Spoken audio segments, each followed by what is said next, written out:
Oke, teman-teman, terkait dengan love language ya. Jadi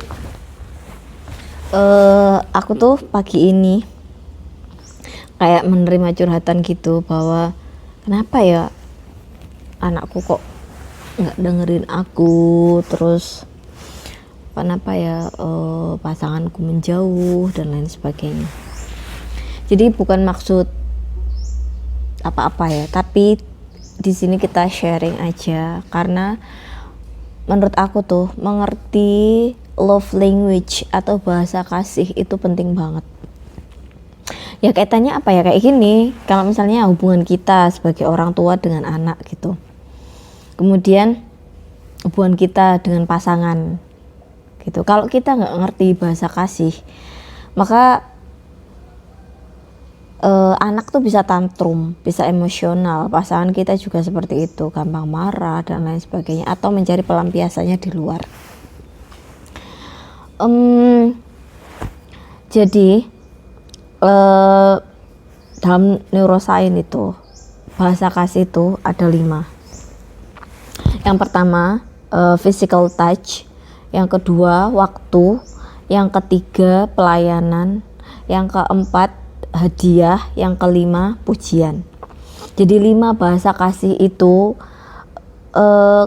kalau pada anak balita di bawah 5 tahun ya, itu harus terpenuhi semua.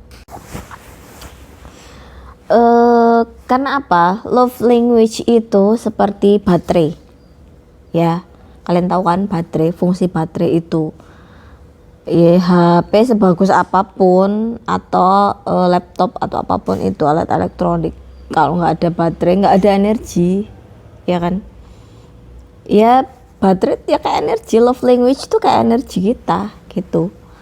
Jadi kalau anak itu nggak dapat energi itu dari orang tuanya, maka dia akan cari yang lain, atau dia akan melampiaskan, mengubah bentuknya, energinya itu, pelampiasannya kepada yang lain gitu. Misalkan kayak tantrum, terus suka memukul dan lain sebagainya. Ini salah satu contoh kasuistik aja ya. Kalau memukul itu adalah salah satu tanda ciri bahwa anak itu bahasa kasihnya itu nggak terpenuhi. Mungkin bahasa kasih dari anak yang suka memukul itu tadi secara fisik itu adalah physical touch.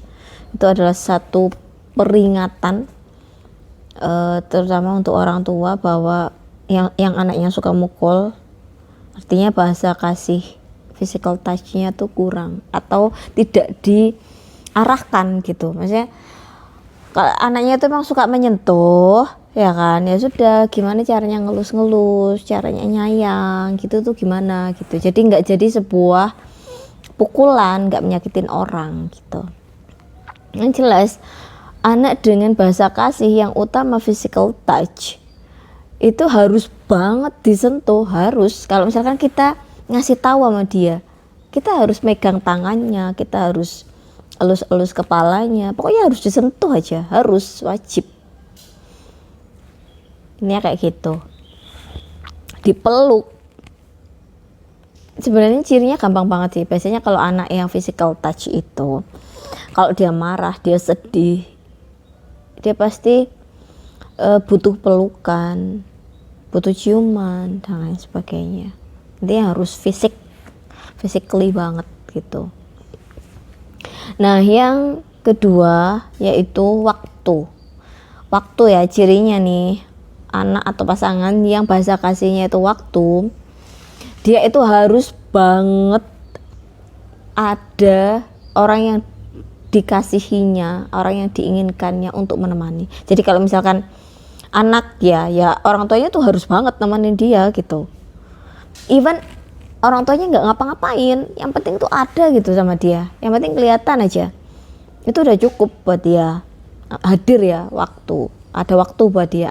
Artinya orang tuanya tuh ada waktu. Begitu juga dengan pasangan ya, nanti kemana-mana harus diajak, diikut sertakan, kayak semacam kayak gitulah ya. Oke, yang lanjut adalah pelayanan. Pelayanan ini jelas dong, kita semua tahu ya, pelayanan tuh ya suka disuapin, suka disediakan apa kebutuhannya,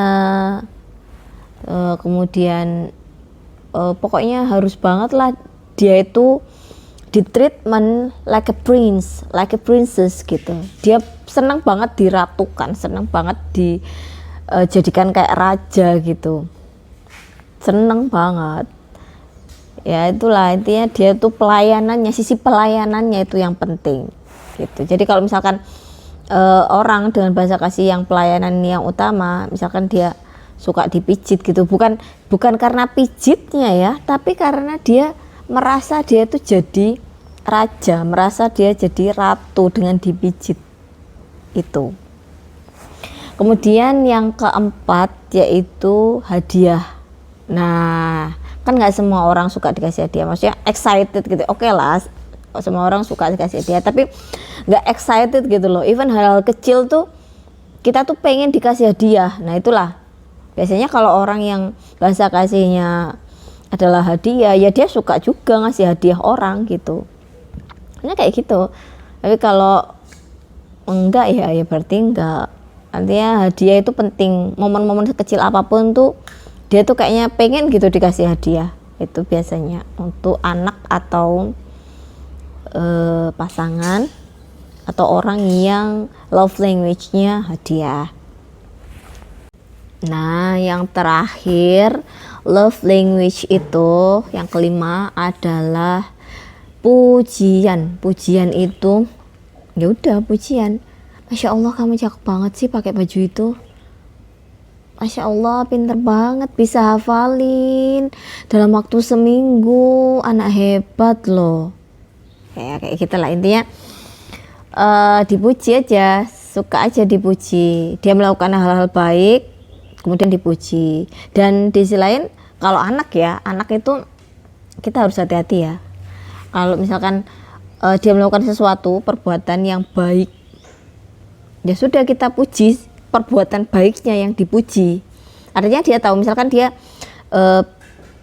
membuang sampah pada tempatnya. Masya Allah bagus banget loh nak, emang harus kayak gitu, buang sampah itu harus di tempatnya, kamu pinter loh gitu, bisa melakukan sesuatu sesuai tempatnya, bisa menjaga kebersihan lingkungan, pinter nak, pertahankan ya. Udah kayak gitu. Intinya kita nggak memuji orangnya ya, tapi memuji perilakunya. Jadi dia tahu bahwa itu perilaku yang bagus, yang mamanya juga suka gitu. Jadi harapannya ya dengan dipuji seperti itu, kita sebagai orang tua ya anak itu tuh bisa tahu dan melakukannya lagi perbuatan yang baik itu gitu.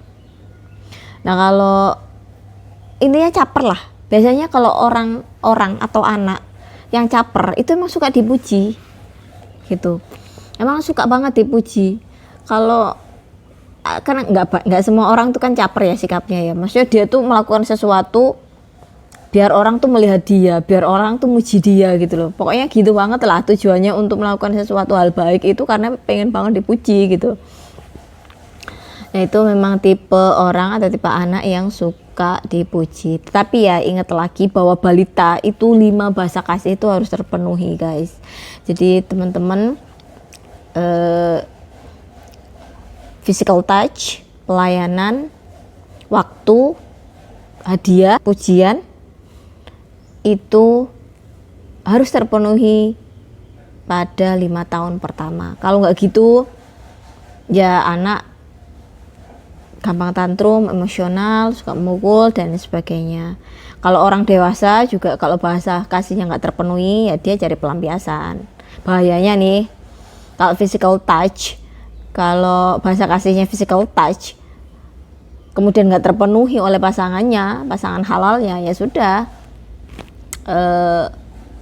bisa dibayangkan gitu. Jadi kalau misalkan mungkin bahasa kasih pasangan atau kita ini berbeda ya kita harus harap maklum aja, kita sabar-sabar aja gitu. Dan untuk anak nih ya, bahasa kasih itu terkait juga dengan gen.